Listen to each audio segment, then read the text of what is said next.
11 Alive, and Georgia Power, celebrating heritage, empowering tomorrow.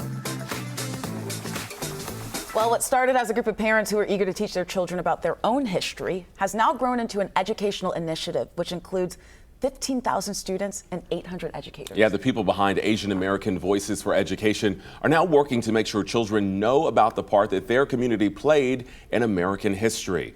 11 Alive's Karis Belger spoke to leaders about the support they've gotten and their hopes now for the future. And the theme for K-5 this year was working together. It was a conversation with her son that planted the seed for Wenny's Shin. He said, but I don't see anything or anyone who looks like me. And I realized then I didn't even think that's a possibility. And blossomed beyond her imagination. It has become more than just representation. Shin says she never learned about her own history in school, but that didn't stop her from nurturing her children's curiosity. In Georgia, you're going to learn it about 3 times. And within those 3 times, it's about the Chinese railroad workers, as well as Chinese Exclusion Act and Japanese American incarceration during World War II. She worked with educators and other parents to create AVED, Asian American Voices for Education, the organization's learning kits filled with books, pamphlets, and artwork. Flex that muscle of empathy. Aimed to show students how closely intertwined the branches of progress can be. It's using Asian American history as an entry point to learn comprehensive history. So how did this event happen? Because there's a reason for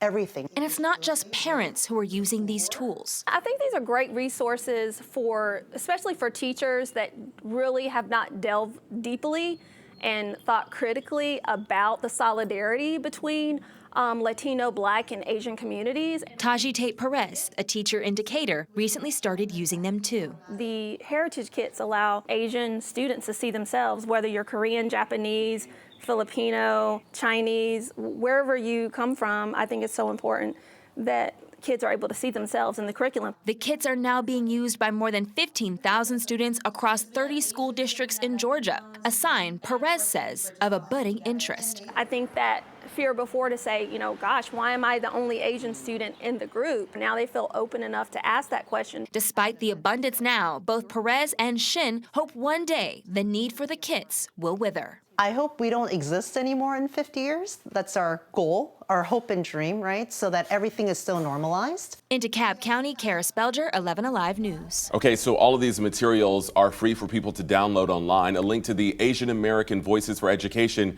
the website is available for you right now on 11alive.com.